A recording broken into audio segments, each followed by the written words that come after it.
¿Qué tal? Hola chicos.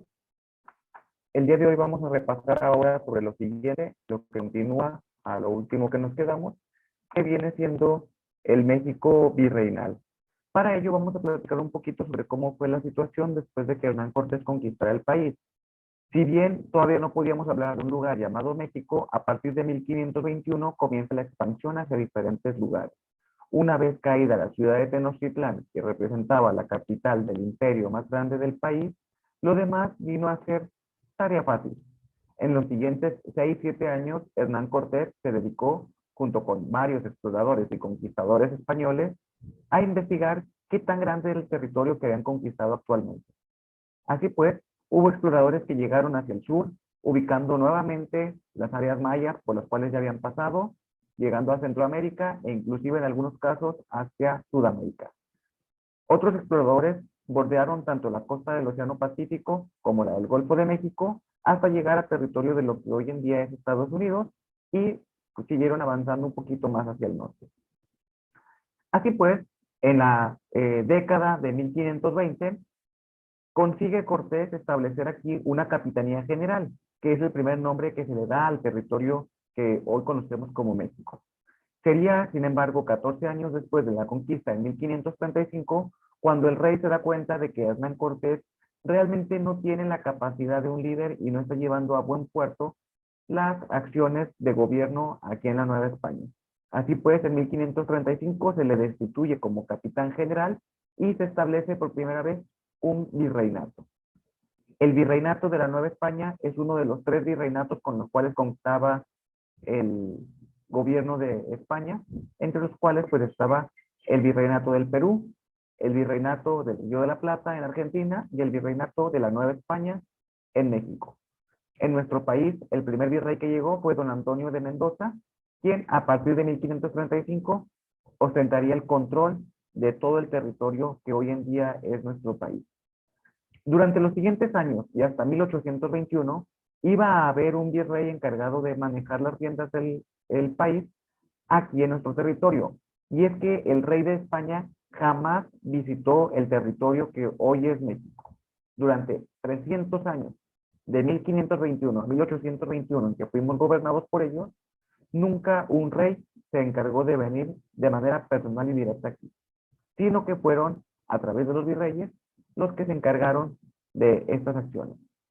Una vez con el control de México, la Iglesia Católica tomó parte de las acciones de gobierno, de educación y sobre todo de evangelización de los indios.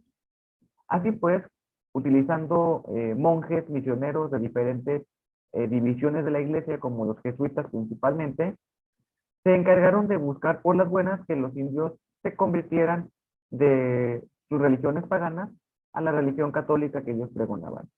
Sin embargo, también tuvieron una segunda opción para aquellos que otorgaban resistencia, y es que la Santa Inquisición, cuyo auge venía a decadencia en Europa, comenzó a funcionar de una manera un poco más importante aquí en América, castigando a todos aquellos que se resistían a aceptar la cruz por las buenas. De esta manera, se debe principalmente a los religiosos la creación de escuelas y universidades que servirían para educar a los indios, no solamente en cuestiones religiosas, sino también en acciones y cuestiones de labores y de educación. Así pues, la alfabetización en el idioma español fue una de las principales tareas que el gobierno virreinal encargó a la religión. Durante los 300 años de conquista, México estuvo hasta cierto punto estancado. Para empezar, el comercio estaba totalmente controlado por la corona española y el virreinato de la Nueva España únicamente podía comerciar con aquellos con quien el rey tuviera preferencia. Así, ni siquiera Estados Unidos o las 13 colonias de Norteamérica que habían sido formadas unos cuantos años después del virreinato de la Nueva España, estuvieron alejadas de nosotros a pesar de la bastante cercanía que hay entre los dos pueblos. Únicamente a través de la nao china o galeón de Manila era como comerciábamos con el continente asiático a través del puerto de Acapulco y por el puerto de Mazatlán, mientras que por el otro lado, el puerto de Veracruz se convirtió en el único estandarte del Golfo de México para comerciar principalmente con España. Así pues, durante estos años, comenzó la extracción de minerales que iban a ser comercializados en todo el mundo, entre los cuales destacan principalmente el oro, pero sobre todo la plata. Y es que México se convirtió durante los 300 años de conquista en el principal país productor de plata de todo el mundo, mismo que sigue siendo hasta la actualidad. De esta forma, la extracción de este mineral se convirtió en una de las principales bases de la economía novohispana y que generó una gran llegada de diferentes productos hacia nuestro país. Y es que, como recordamos, en México no existían muchas cosas que hoy en día forman parte de nuestra actualidad y modernidad. Por ejemplo, carnes como la vaca, como el cerdo, como el pollo, simplemente no existían en nuestro país, sino que fueron ingresados a él por los españoles durante los 300 años de la conquista. De igual manera, algunos otros vegetales, como principalmente la albahaca, la espinaca y otros más de un corte un poco más mediterráneo, llegaron a nuestro país. Sin embargo, también fue contraria a la expansión, es decir, de México hacia el mundo, compartiendo elementos principalmente como la papa, el chile, el tomate y sobre todo el maíz y el chocolate, que se convirtieron muy pronto en productos de suma importancia para los españoles, no nada más radicados aquí, sino también en España. Tocando este tema, podemos recordar que los españoles crearon una fuerte suma de combinaciones que no se vio en muchos otros lugares colonizados. Y es que a diferencia de lo que pasaba en lugares como lo que hoy es Estados Unidos, donde los conquistadores no se mezclaron con la población natural, los españoles tenían una ideología un poco diferente en contra de eso. Y es que ellos no venían a arrasar directamente con los indios, sino venían a aprovechar las cualidades con las que se contaban y de manera posterior y quizás sin planearse, se convirtió en un proceso de mestizaje. Recordemos que el mestizaje es esa acción en la cual uno, dos o más grupos se mezclan para generar unos nuevos. Y es que todo comienza con el hecho de que los españoles mismos se dividen, puesto que podemos hablar de dos tipos de españoles. El español peninsular, que es el nacido en España con padres españoles, es decir, el 100% español, y el español criollo, que es el español que nació aquí en territorio mexicano y cuyos padres son españoles. Este podríamos decir que es mitad español, mitad mexicano. Sin embargo, hay otro tipo de españoles que es todavía en menor porcentaje, podríamos decir, como los mestizos, que son hijos de español con mexicana. Y además, aquí surge pues este gran crisol de mezclas que hasta cierto punto se torna ridículo cuando llegan las generaciones a ser tan avanzadas. Recordemos que los principales pues vendrían siendo los mulatos, vendrían siendo los criollos, los mestizos, entre algunos otros más, puesto que no únicamente se mezclaron españoles con indios, sino que además llegaron asiáticos, principalmente de China, y sobre todo esclavos provenientes de África. Así pues, el territorio que hoy es México durante la época virreinal se convirtió en el lugar perfecto para una mezcla interracial que daría una gran diversidad étnica al país que hoy en día habitamos. Basta con ver a las demás personas para darnos cuenta que todos somos diferentes, compartimos rasgos muy distintos, aunque a la vez también compartimos algunos rasgos en particular generales. De esta manera, México logra una variedad, una pluriculturalidad que tendría una importancia vital durante la independencia. Por último, para hablar de la corona española, al momento de que Hernán Cortés conquistó nuestro país, en ese entonces eran gobernados en España por la dinastía de los Habsburgo.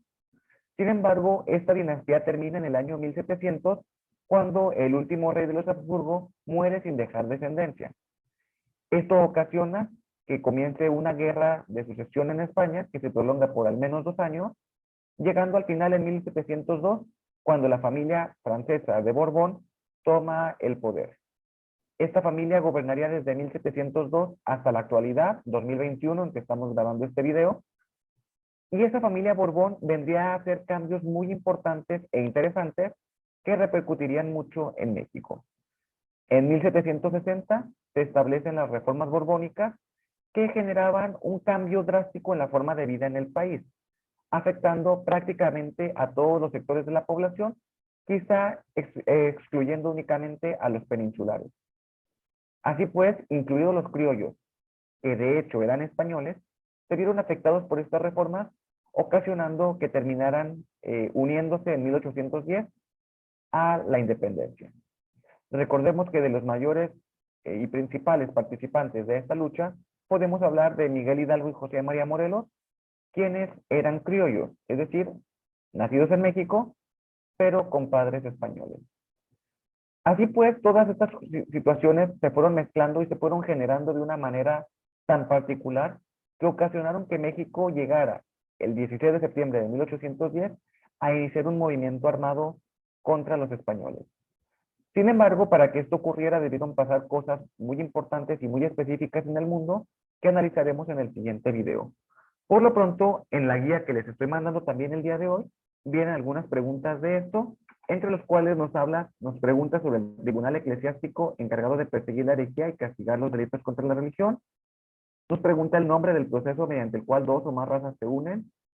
Nos pregunta sobre los españoles nacidos en España, sobre los españoles nacidos aquí en suelo novohispano, el principal metal extraído del territorio novohispano, la orden religiosa que fue expulsada del territorio mexicano en 1767 y la asamblea, la dinastía que gobernó España desde 1516 hasta 1760, las reformas impuestas en España entre 1760 y 1808, que son temas que acabo de platicar de manera pues un poquito general a lo largo de este video. Espero que esto les sirva para poder estudiar y que puedan conquistar su guía. La próxima ocasión les pasaré un video sobre la guerra de independencia, cuáles son las causas internas y externas de la misma, cómo se desarrolla y cómo es el México independiente durante el siglo XIX. Con esto terminamos. Muchísimas gracias.